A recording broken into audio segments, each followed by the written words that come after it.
All right, it's time to check in with the doctor in a segment we call Dr. Dog Mom.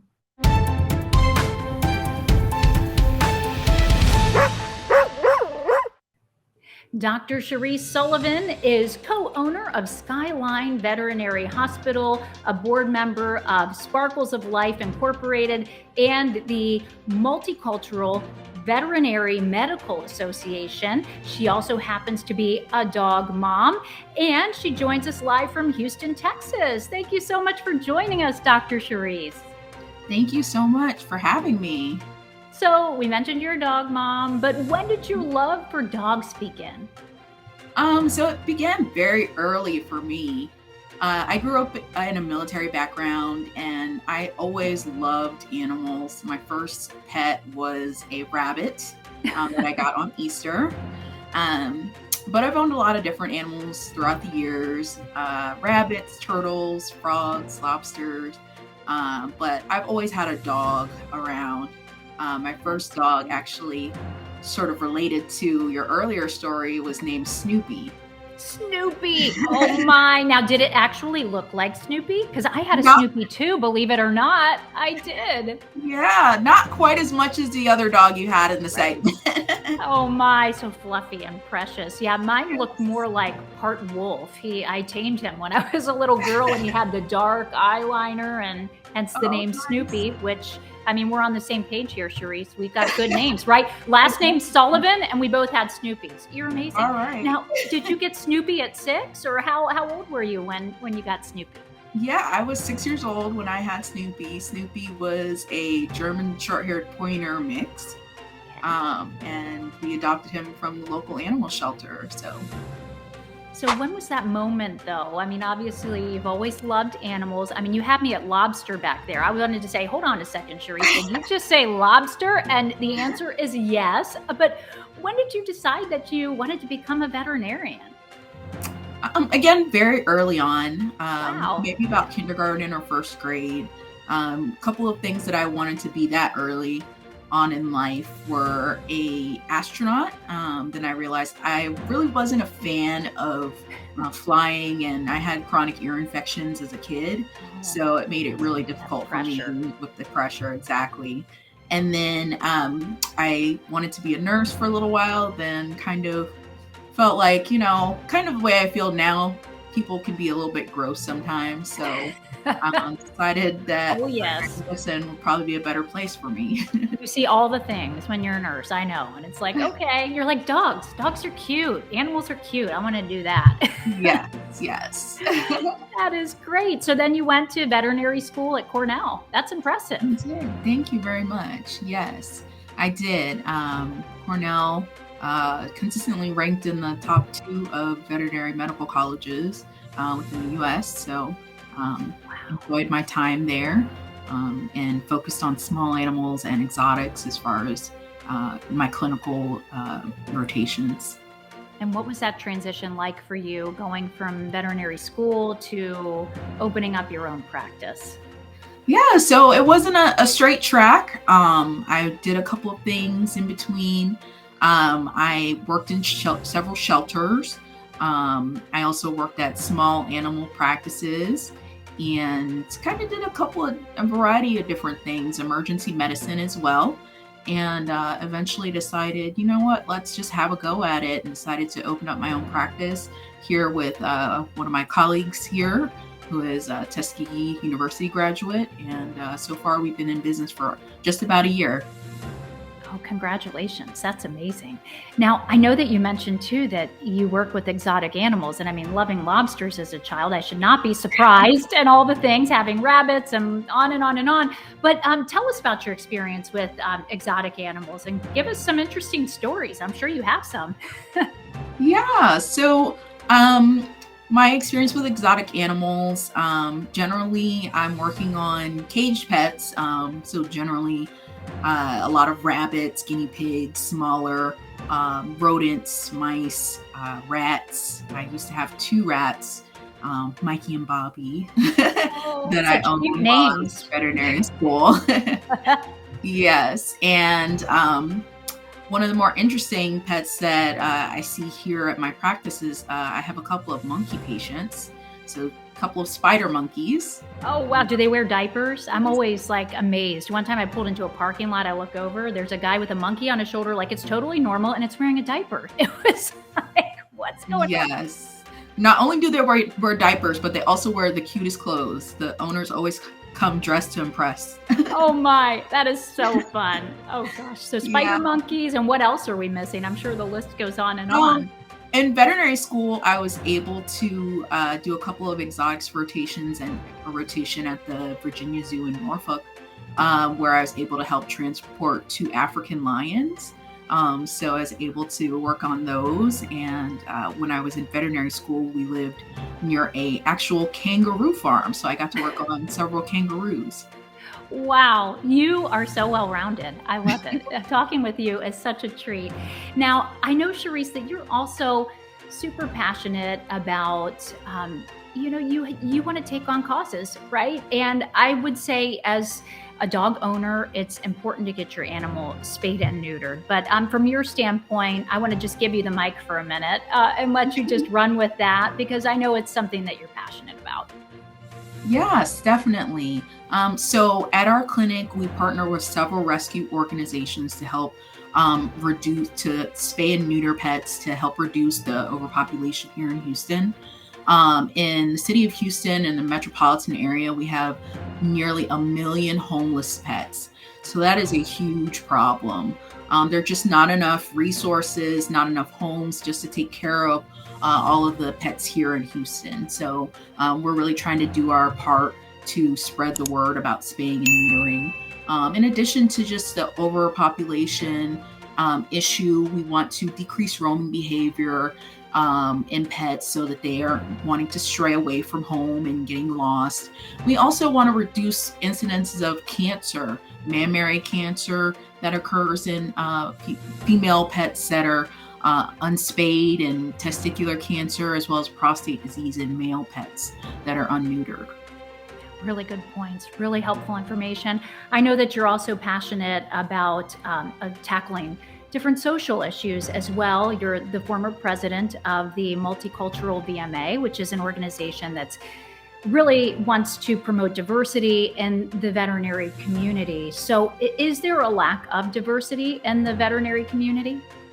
Yes, absolutely. There's definitely, unfortunately, veterinary medicine lacks the diversity that we see in other healthcare professions at this time. We've got a lot of different affinity organizations that are trying to really change that, including the Multicultural Veterinary Medical Association. Our association aims to lead veterinary medicine towards the racial and ethnic diversity, equity, and inclusivity that our profession needs to serve a multicultural society.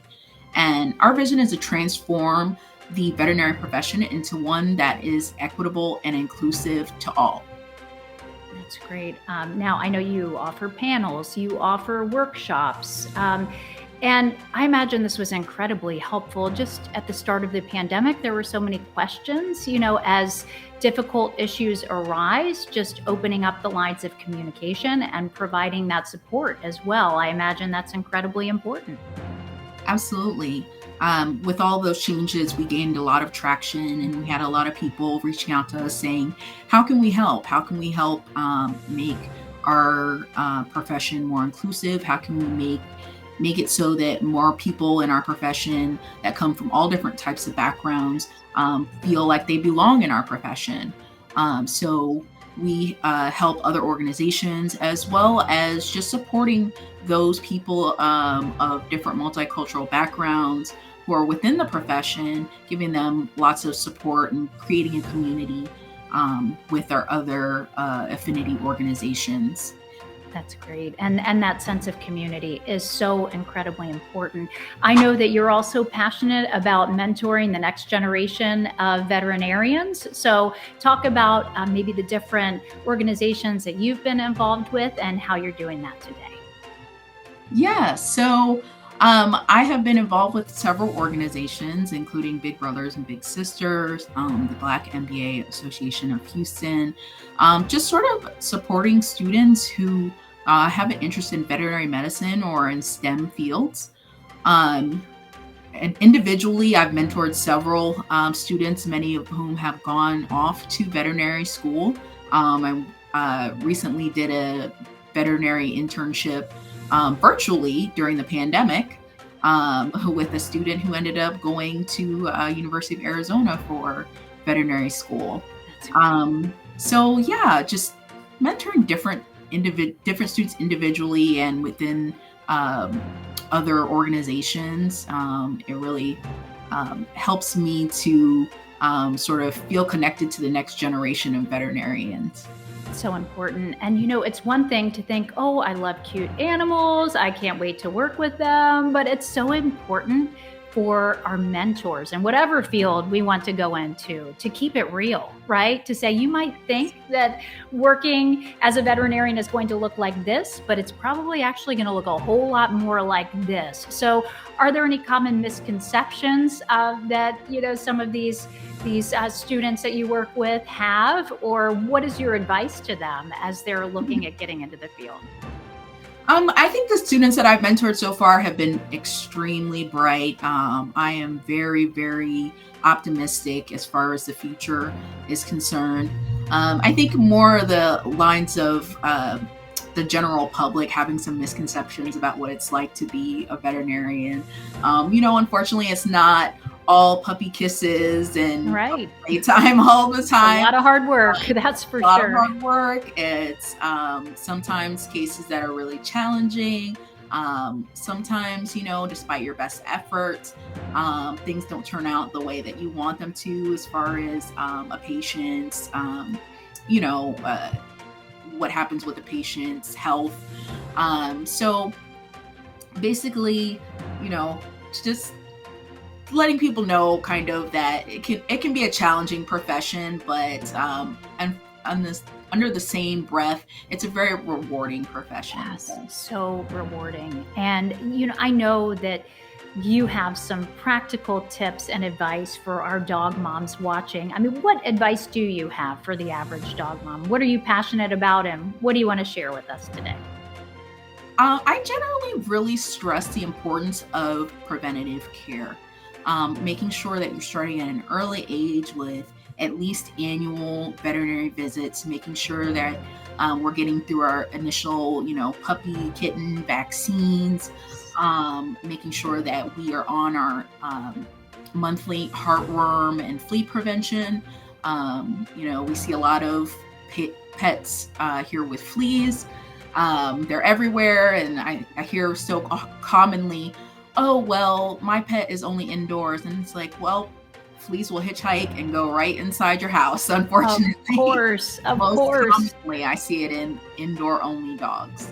And then the other thing would be to, for older dogs, just making sure you're doing twice-a-year exams to detect diseases that occur with age very early so that we can intervene and try to help them out. And just, again, the importance of heartworm prevention, particularly in our area where we have up to a 50% prevalence of heartworm disease. It's super important. Incredible. Yes, in the Gulf Coast region. Heartworm is easily prevented with just a monthly prevention, which generally is pretty inexpensive compared to treatment, which involves a lot of injections, a lot of time, and unfortunately a lot of cost. So, right. And when we take on dog ownership and that relationship, we want to nurture that bond, and we really want to give our dogs the best life possible. And that includes being responsible and having amazing vets like you playing a part in keeping our dogs healthy. Thank you so much. If folks want to keep in touch with what's going on with Skyline Animal Hospital, how can they do so, Dr. Cherese? Yes, absolutely. They can contact me personally on Instagram. I'm at vetmednochaser, or you can visit my clinic website at www.skylinevetshtx.com. And if you're interested in the Multicultural Veterinary Medical Association, hit up mcvma.org. Dr. Cherese Sullivan of Skyline Animal Hospital. Thank you so much, Dr. Cherese. Thank you so much for having me, Karina. Thanks so much for watching this Dog Mom News clip. Do us a favor, be sure to like, comment, and subscribe to our YouTube channel for more informative and awesome Dog Mom News content.